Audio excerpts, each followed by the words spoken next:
Welcome home. We are WNST, AM 1570, Towson, Baltimore, and Baltimore Positive. It's Pittsburgh week. We're doing the Maryland Crab Cake Door next week in Hampstead. We'll be up in Carroll County at beautiful Greenmount Station. Eat one of my favorite crab cakes. All of it brought to you by friends at the Maryland Lottery. I have Ravens scratch-offs to give away. Been a pretty lucky batch. Also, our friends at Jiffy Lube Multi-Care taking us out on the road, taking Luke up to Pittsburgh this week. We're also eating oysters down here. It's our 26th anniversary, 26 years of doing Baltimore Positive, and WNST means 26 oysters in 26 days. All of that brought to you by Curio Wellness and Far and Dotter and our friends at Liberty Pure Solutions. Keeping the water running clean, 1-800-CLEAN-WATER, our friends. They do plumbing, but they also do well water, which I need in my place because of my bucolic suburban state. That Loch Raven, where the water leaves a little green thing. You don't want to have that happen. This guy's going to be shocked that I actually own a terrible towel. I have admitted to one time in my life, and there is photographic evidence of me having a real terrible towel, and I will tell Charlie Batch when that was, because when he entered the National Football League. Charlie Batch of Pittsburgh, I have my pink important catch that was once given to me as they wanted me, and Bert Lawton let me in there as he did for 28 years. Annual screening saves lives. It's Myron Cope's official terrible towel. Charlie Batch is our guest. He's coming from downtown Pittsburgh with Yins and Nat for another big week of Pittsburgh Week. Was that pretty decent, Charlie? Was that all That was right? pretty good. Yeah, that was pretty That good. wasn't bad, was it? That was good, right? That absolutely was. I love it. My wife's maiden name was Ford, and we were longtime sponsored by Coons Ford Security Boulevard, so I don't mind that either. Boy, you and I have gotten together when you're good, we're bad, we're up. There's upsets, there's Bettis, and there's this, and there's all, Flacco, Ray, all of that. This is for first place. This is pretty big Pittsburgh Ravens game, huh? It really is. This is typical, obviously as a player going through this rivalry, this is one of the exciting weeks, especially this time of year. It's one thing you're playing early in the year, but this time of year, these games matter, especially when you have to play them twice in a matter of 7 weeks, 8 weeks, whatever that may look like. How does that affect Lamar? And I said this before the Cleveland game when they were upset by Jameis Winston. Preparation is a part of this, and not knowing what to prepare for defenses, and then not being very good to begin with, which the Ravens pass defense, we're going to get into that in a minute. But the Bengals and the Browns play Lamar different, and I gave Jim Schwartz a lot of that credit. I would give some credit as well to defense coordinator at Cincinnati, that you see it, you think about it a lot in the offseason when it's the guy you can't beat and the guy you need to beat, and the games get amped up even more when you're not as good as they are, but you got to find a way to win, and you don't have Lamar, you don't have Derrick Henry, or you don't have whatever you don't have, maybe Highsmith in your case, or whatever you don't have. But the notion that the Steelers have done this a few times, and Lamar hasn't always played in this game. It hasn't always been our number one against your number one in that way in the quarterback. I remember when a guy named Charlie Batch beat the Baltimore Ravens late in his career as well. So I got to doff my cap to you. But preparing for Lamar and doing it more often, Charlie, he's like 23-1 against NFC teams since he entered the league. If you don't see it, you can't stop it. That's exactly right. And those are things that catches people off guard. It's one thing to understand what Baltimore is trying to do, but how do you practice against that? You don't have the personnel on your team to prepare for. So in most cases, you might be using a receiver as Lamar Jackson as the quarterback, and that's just running around trying to do some of the things they do, but then you lose in the passing game because that receiver can't give your defense a look. So it's just a different element that Lamar brings to the equation that you just can't prepare for. But when you get to divisional football, that's why you build your defense to prepare for who your opponent is going to be. And in this case, the Steelers defense is prepared to defend Lamar Jackson. One of my all-time favorites, Charlie Batch, is here from the fighting city of Pittsburgh, once the city of champions, trying to be again. It's Pittsburgh week around here, and please have some of Mr. Rooney's cookies. That's the one thing that you have always had going for you is that ownership and the stability. And Mike Tomlin's no good. Fire Mike Tomlin. Roethlisberger, that era, and everything that happened with after that, trying to find a quarterback. And Russell Wilson wasn't very good in Denver, getting a little older. Can he be the guy and all of that? And then even 20 minutes ago, Mike Tomlin saying, "Nah, we're going to change quarterbacks here. I know we're above. I sort of know a little bit about football. I've watched Russ play. I've watched Russ practice. I've seen his rings in his collection. I saw the second one he should have gotten, he didn't get. And he makes this switch, and there's just something about the way the Steelers do business that should not shock anyone, that it's another first place game and they don't have Lamar and they don't have Derrick Henry. Yeah, they got a defense, man. When Minka Fitzpatrick and TJ Watt and these guys show up, Hayward, these guys show up, you see that you're still playing Steeler football there, man. No, you absolutely are, and this is the other thing. Mike Tomlin wants to run the football, and of course, the strength of this team is deep defense. But it was a little shaky because you're bringing a new offensive coordinator, you don't know what's expected, and then he makes the one thing I love about Mike Tomlin is he doesn't shy away from the hard conversations. Meaning, hey, we know we have a quarterback competition, we know we're going to let it display and let it play itself out, and everybody's going to see how each person is actually preparing and playing at the position. It doesn't matter if it's quarterback or another position. So he doesn't shy away from those hard conversations. So when you have the preparation there, Russell separated himself. Then you go through training camp, and of course he gets injured at the end of camp as they're preparing for week one, and then Justin Fields comes in and plays well. And I know it wasn't a popular decision at that particular point as it relates to bringing back Russell Wilson into the fold. But man, he looks like a genius right now because of everything that he saw preparation wise on the field, but also the leadership that this young offense needed. And Russell provides that. Well, the change in all of this has the backbone of a really good defense, right? And we have been discussing the value of defense here in a way we haven't, because there has not been a November 15th that the Baltimore Ravens are 32nd in the league in pass defense, not from, I mentioned Jim Schwartz earlier about Cleveland, from Marvin through Rex Ryan and every incarnation of Mike Nolan's and Dean Pease's and Ray Lewis's and Terrell Suggs and Ed Reed. This is a different problem that the Ravens have. This leakiness on the back end, the lack of pass rush, all of these issues. The Steelers have this defense, and I've been trying to figure out the offense for a couple of years and a couple of quarterbacks now. How did you feel about Russell Wilson? And you were once the maligned veteran quarterback that maybe was being questioned at that point in your career, and you wound up doing it for a long time, Charlie. For Russell Wilson to come in, a lot of money, a lot of fame, rings, all that, went to Denver. The notion that he would be the answer, that he could be, when signed in the offseason, a guy who could bring a championship back to Pittsburgh, a guy that could win a Super Bowl again at this point in his career.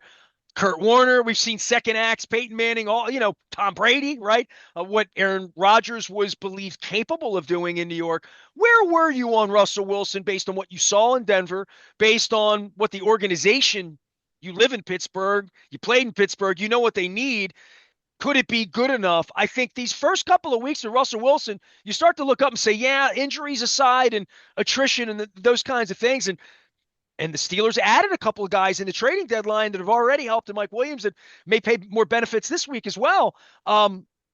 This is a team that, to me, in first place where you are, I don't know that I believe the Steelers were capable of winning the Super Bowl when the schedule came out back in April, and I saw, Steelers have all their games backloaded in the division, and Cleveland will probably stink by then, but I didn't think Cincinnati would be where they are, and certainly a lot of folks bet wrong on betting against Mike Tomlin, betting against the Rooney family, betting against the Steelers, and certainly betting against Russell Wilson, even as recently as your whole fan base 3 weeks ago.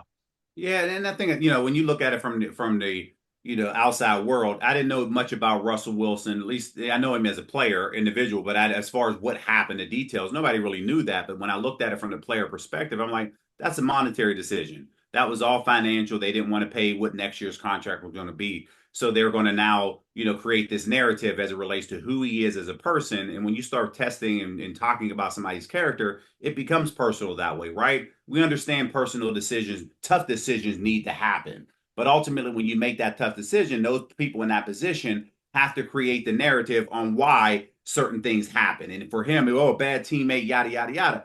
Hey, all I know is I seen he was over 3,000 yards passing. He had over 26 touchdowns, 7 interceptions.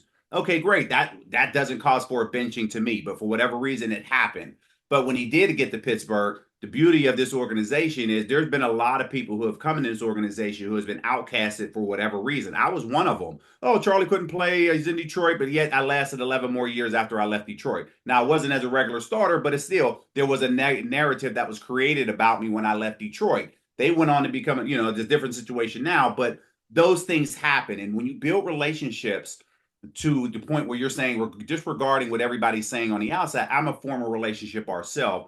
They've always done that within this organization. And it starts with the Rooney family all the way down. They brought Russell in here. They got him a chance. Like, wow, this is nothing that we heard about as it relates to who he is as a person. You bring him in the fold. Obviously, it was a minimum deal that was brought in here. But obviously, when you look at the ceiling that could ultimately be provided for what Russell can be and potentially bring to this team, it was a no-brainer for them to fit him in. From day one, this guy was a complete teammate. His teammates adored him. They still do so at this particular point. So when you're doing that, you're scratching your head, you're saying, why did they do that in that particular manner? But ultimately, a decision was made. Russell now gets the last laugh up until this point because of the success that he's having ultimately of where he is. So I just love where he's at. The teammates love him. And man, I love the relationship that him and Justin Fields have built that most people outside of the organization will not understand, and because they don't see it on a regular basis. Charlie Batch is our guest. He is from the fighting city of Pittsburgh. He once played quarterback in this league for a couple decades and had some fun doing it as well. Makes his home in Pittsburgh and has the Batch Foundation and all the cool stuff that he does. He always makes time to come on with us. Sometimes he shares Mr. Rooney's cookies with us or those sandwiches with the, by the way, I wanted to ask you before I get back to football, because I will get to serious football, but I'm wearing my Costas shirt on the air. Pittsburgh guy like you, have you ever opened a legitimate Maryland crab and like cleaned a crab? Or is that for you guys that put your French fries on your sandwiches and the coleslaw right on the sandwiches because you don't even want to touch the forks or eat the French fries and do them proper with ketchup? Did you guys eat crabs? I mean, have you ever had crabs? Well, we always look forward to the Baltimore trip because they would always bring the crab cakes in because a lot of, Not crab cakes. I'd eat a lot of them. I'm no, talking not, like a real crab, like opening it. I've opened the Dungeness crab. I've done that before. I have Oh the man, I Maryland had crab Kenny before. Mayne on this week. That's the second time I have to defecate upon Dungeness crab. They taste like leather shoes. They Well, don't it even taste could. like crabs. You're right. That absolutely could be the case. Unfortunately for me, I have not had the opportunity. So maybe next time I'm down in Baltimore, you'll show me how to do You know, it. opportunity for relationship building is there because crabs there's crabs and there's beer and there's corn on the cob, and that's all you need when you have crabs. Those are the three items on the table, and you need a mallet is all you need. So I know how to eat the sandwiches with the coleslaw and all that stuff. So I want to get back to quarterbacking here and have some fun with this because you obviously were the backup quarterback, the starting quarterback, the bench quarterback, the injured quarterback, the savior quarterback. You played all of those roles at various points. You won games, lost games. Seeing this kid get thrown out of Chicago, come into Pittsburgh, play well enough to win. Obviously, there's some limitations that Pro Football Focus will bring into focus, and guys like you who want to help him out hanging around the locker room, may give him a tip or two or coaching, trying to coach him up, make him better. But the speech that he gave when he was benched, and I've been at this a long time, Charlie, and I know we're famous for having Joe Flacco here, and now we have Lamar. We're geniuses at quarterbacks. Back in your era, there were some years we could have used Charlie Batch here as a Ravens quarterback in that era because we changed quarterbacks all the time from Vinny and Eric Zier and Wally Richardson. I'll just go through Stoney Case. I go through the list of them. I knew them all. Jim Harbaugh, still know him. We'll see him next week. We play the Chargers. So all of these quarterbacks that we had, we never had the right one in that March Broda era, and Billick was trying to find it, and Chris Redman, and like Tony Banks, Elvis Gerback, Trent Dilfer, who won a Super Bowl. So all Steve of the McNair. benchings and the are you my guy? Are you my guy? Do I have my guy? Did I draft my guy? Is Steve McNair my guy, or is he gonna get me fired? And that's the way the coaches think. It's the way all of this happens. For that kid to take the mic, and I know they get coached up, and they have an agent saying, "Dude, don't burn down the house. Don't do what Antonio Brown did. Don't do what this Jerry Maguire. Go out, say it the right way, do it the right way." He was applauded throughout, and I don't know whether it was legit this or that because I know it's alpha and it's There's only one football, and everybody wants it, including your wide receivers, right? But that was really quite a display from that young man at this point in his career. And I'll have you speak to that because I don't know if young Charlie Batch, who I like old Charlie Batch a lot, I don't know if how you would have reacted to that, or maybe how you did react to that. I think when you look at where they are, and of course Justin, he took the high road when it happened. But when you just look at what happened before the season, of course, at any point, you have to be ready to play. When the decision was made at week one, that Monday, as they prepared for the opener against the Falcons, remember Mike Tomlin named Russell Wilson the starter. His teammates voted Russell a captain. So when you have that happen, and then all of a sudden he gets injured, and you have to fill in, he knows at that particular point, I'm the backup. All I can do is go in and do my job and prove to my new teammates that I can go out here and get the job done. And by going out there getting the job done, he was able to get him off to a 3-0 start. You lose two in a row, but either way, you finish 4-2 in the 6 game manner that he played.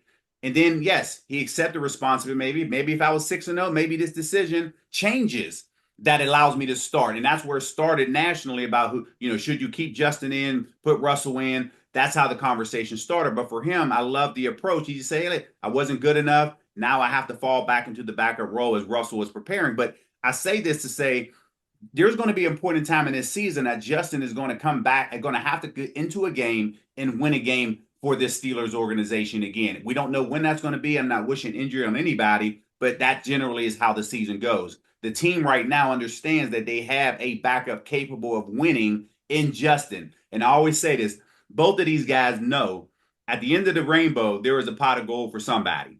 They're both on expiring contracts. They both want to compete. Have they showed enough that they can be a starter? Yes. One person could be paid a little bit more handsomely than the other, but both of these guys are setting themselves up to eventually be a starter, whether that's in Pittsburgh or elsewhere. That's why Justin is just trying to take the course. But to that point, this is why, as a young quarterback, you need a veteran there in that quarterback room to help teach you and show you how to become that professional, because you can lean on that guy. When you have that veteran, it makes it a lot easier. Justin didn't have it. Now he has that in Russell Wilson, so that's going to make him a better player. For me, when I was a young player, it worked for me because the backup that I had in the room was actually Frank Wright. So having him in that room and understanding, and I said, wow, if I was ever in that position, I would do what Frank did for me as a young guy. And when I ultimately got into the backup position, that's the role that I took on. But ultimately, I helped Ben Roethlisberger in that particular manner because somebody helped me at a young age throughout the course of my career. So those are things that are all win-wins for a quarterback that has a veteran quarterback in his room. That's probably the hardest thing to ever learn, right? I mean, it's the last thing that comes to you when you've been a starter, you've been the star, you're in the NFL, and now all of a sudden you're holding the clipboard for long stretches of time and thinking, I mean, I just think that I've covered a lot of sports back with hockey and opportunity, and to your point, contract year. That's why I would say noble, or that I watch it from afar and say, man, they really have it together there. And that what you just said to me, I believe that's being preached. And I also would believe that Tomlin's probably the guy that week said, hey, listen, man, I can hear it in his voice. Listen, man, I don't care if you're 9-0. He's coming back and play. He's my star. I can hear Mike saying that to him Labor Day and then coming in and say, hey, bro, 4-2, it's good. Let's get at it. And It's Russell's ball. He's right, and got the that's what ring. You're chasing the ring. Let's go. We all want the ring together. I can hear Mike saying that, and I believe it. And I'm in Baltimore, and I believe it. Right. And both of these guys, their resumes are where they are at that particular stage. And when you look at just the body of work that Russell has put together, yeah, it's easy to follow somebody like that who, as a Super Bowl winner, should have been two-time Super Bowl winner. So if they can get that out of Pittsburgh, he's happy. But ultimately, the business of with the quarterback decision is going to take care of itself at the end of the season. All they have is two capable guys. But with all that being said, hey, as a backup, hey, I'm not sitting here saying that I was content being the backup. Yeah, you want to play. The competitor in you wants to play. but there's no sense of bitching and complaining about it when you understand that this is the role that they put you in. So you can't go in front of the media and then start complaining in front of your teammates and say, why ain't he playing me? I should be playing. You don't want to be that disgruntled And the other employee. guy's going to the Hall of Fame, Thank maybe, you. And right? you don't, yeah, you don't want to do it. It's like, hey, this is my role. And then ultimately, those decisions happen whenever you come to an expiring contract to see what other opportunities are out there for you. Charlie Batch is here. He's in my Hall of Fame. He's in the Pittsburgh Hall of Fame as well, and doing good work up there with the Batch Foundation. So, for my audience, and we only get together once a year, your relationship with Tomlin. Everybody knows I have a relationship with Tomlin. I'm going to put the videos up of our event that we did back in 2016 with Mike Tomlin, John Harbaugh, and Brian Billick for There Goes My Hero. I'm going to re-earth that. So if you find that at Baltimore Positive this week, give it a look, give it a watch, and see the respect and see the storytelling that's there. But you are a part of the Baltimore-Pittsburgh rivalry, for worse on our side, because you beat us. But you were the guy there with Mike. What makes Mike special? If you were to speak about Mike in a public way for Baltimore fans to say what allows him to survive, thrive, and you talk about guys going to the Hall of Fame. I had Tony Romo saying that John Harbaugh's top 10 all-time coach here a couple weeks ago, and I'm thinking, well, Harbaugh, Peyton, Tomlin, a couple of these guys are now that next rung under Belichick, not a fistful of rings, and Andy Reid's got a handful now. But these guys that have won championships, Pete Carroll, that have won championships, that Hall of Fame thing, we start talking about that with all of these guys. But it feels like they're not near the end. I mean, it doesn't when it's Pittsburgh week and it's Harbaugh with a hotshot quarterback and it's Mike Tomlin with the system going there. Feels like 5 years from now I could be here with you and we're still talking about it being this way. It's been this way a long time, man.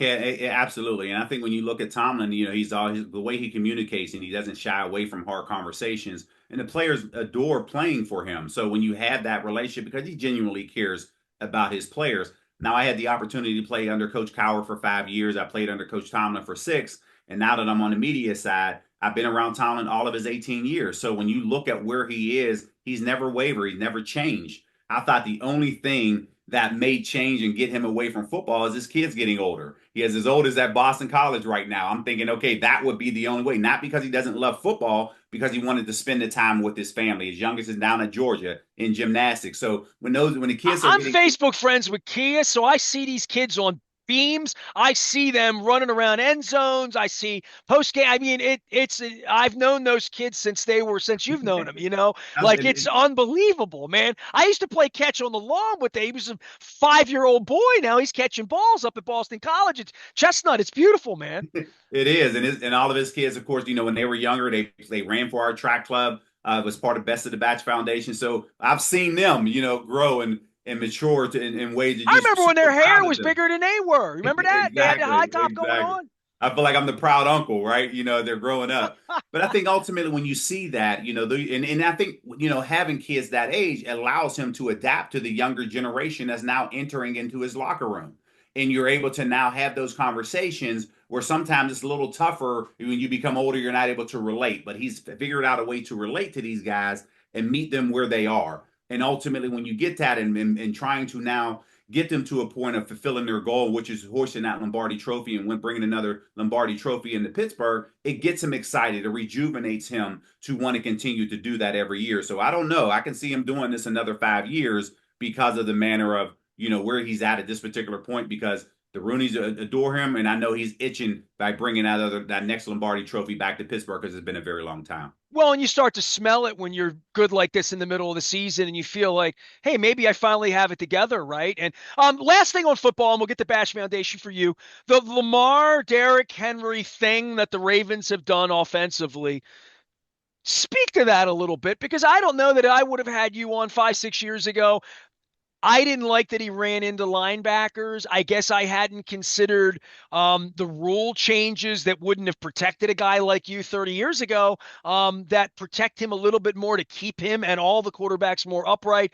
But in a general sense, I don't want to say I've been incredibly shocked by anything with him, because I think he has an incredible growth mindset. But I did tweet out famously a year and a week ago that it was a shame that they couldn't get Derrick Henry in a trade. We'll never know how good it could be, because I think Derrick Henry with Lamar Jackson would make this offense unstoppable. And a year later, it feels like, I don't know about unstoppable, but they only stopped themselves with holding penalties, movement at the line, things, drop balls, things like that. They're pretty good, man. That they really are, and I think when you look at that comparison, and one, it fits the culture of what they look to do down in Baltimore. You understand they're going to have a very good defense, and they're running the football. They're not shying away from it. They've always been at the top of rushing under John Harbaugh. So these are things that aren't going to change, and I just enjoy it because I'm like, wow, when you have Todd Monken calling these plays and he's losing sleep trying to figure out how he can create more opportunity for these guys. I love it, and the only reason why I say that because me and Todd Monken go back 30 years. We both were at Eastern Michigan together. He actually was my receivers coach while I was there. So I know the way he operates. And we laughed about that last year on the sideline when we were chopping it up before pregame. But to see where he is, man, I'm super proud of Todd and I love him to death. He's like an uncle to me. So, he's a really great person to be around. But I think ultimately, when you see where Lamar and you see where Derrick Henry is at, as long as they are staying ahead of the sticks, they are a very dangerous team. Those are things that that these guys are going to rush to football. And when that continue to happen with the success that they're having, guess what? The lack of opportunities are going to happen on the other side because they're controlling the time of possession on their end. Charlie Batch is our guest. He is proudly, how many years for the Charlie Batch Foundation? I know it's a very sad story involving your sister that sort of began a lot of things. I'll let you go as deep and as long as you want to go into it because I know this is your time of the year because you don't look like Santa Claus right now, but you will soon. I'm sure, right? Yes, we will. We just celebrated 25 years of Best of the Batch Foundation, and we are an educational foundation. We focus on our STEAM programs. We say STEAM instead of STEM because we include the A for arts, and then ultimately, our after school program. So we service 3,800 kids annually. We're in 9 counties throughout southwestern PA. So we're just super excited because there are so many people who believe in the mission and vision of the Best of the Batch Foundation. So as we approach the holiday season, this is our busiest time of year. We have our annual fundraiser. We actually do a pool, ping pong, and poker event that helps raise the funds for our organization. During Thanksgiving, we actually adopt 200 families for Thanksgiving, and then during the holiday time, we adopt over 400 families, and that is equivalent to over 1,800 kids we were able to have that put smiles on kids' faces during the holiday season last year, and we continue to do that this year. So we're super excited about all of that. And if there's anybody who wants to learn more about what we do, they can go to batchfoundation.org. So it's super exciting to be in this. We celebrated earlier in the spring as we went from 5,300 square feet to 33,000 square feet. So Whoa. 5,330 feet.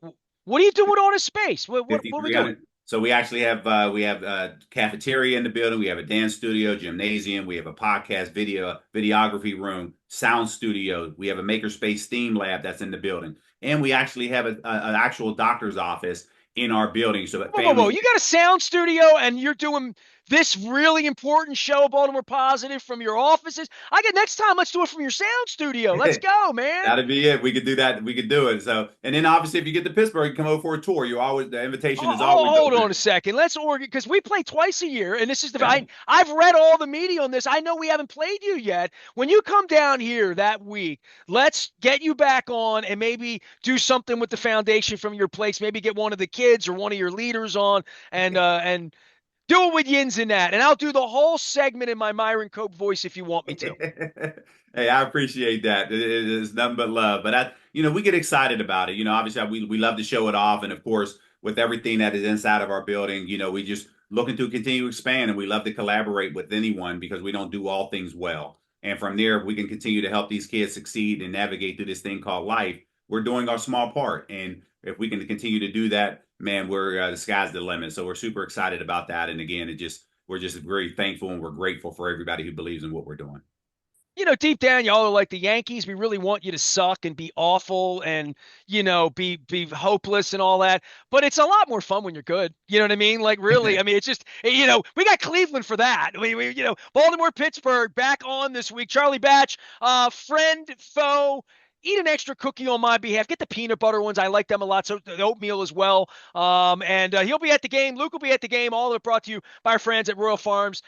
Gassing Luke up and Jiffy Lube Multicare, getting him up there. And Charlie Batch, you can learn about the Charlie Batch Foundation out on the web. And I hope to have you from the Soundsters. You're teaching these kids how to converse with each other in podcast. Maybe we'll get a touch of civility coming to Western Pennsylvania. We can all be better humans and better football fans. Hey, we're trying to. So if they're enjoying it, and this is the way that their career path is going to go, we just want to be there in a supportive way. So we're super excited about it. And again, we appreciate all the time that you've given us. Thank you. I did this 40th anniversary documentary earlier this year, and Mike Tomlin's in it on stage with a mic saying about me. Like, he's like, I knew the first time I met Nestor that I liked him, and I hated myself for it. And it's mutual. I haven't had a chance to say that out loud about him. So there. Good luck to you Absolutely. guys this week. We'll do it twice. So nice. We'll do it twice. We'll get back together. Keep everybody healthy here for the holidays. Charlie Batch up in the fighting city of Pittsburgh. We hope the second place Pittsburgh by Monday morning. We'll be following football all weekend long. I am Nestor. We are WNST, AM 1570, Towson, Baltimore. Thanks winning and Thanksgiving in football. We're Baltimore positive. Stay with us.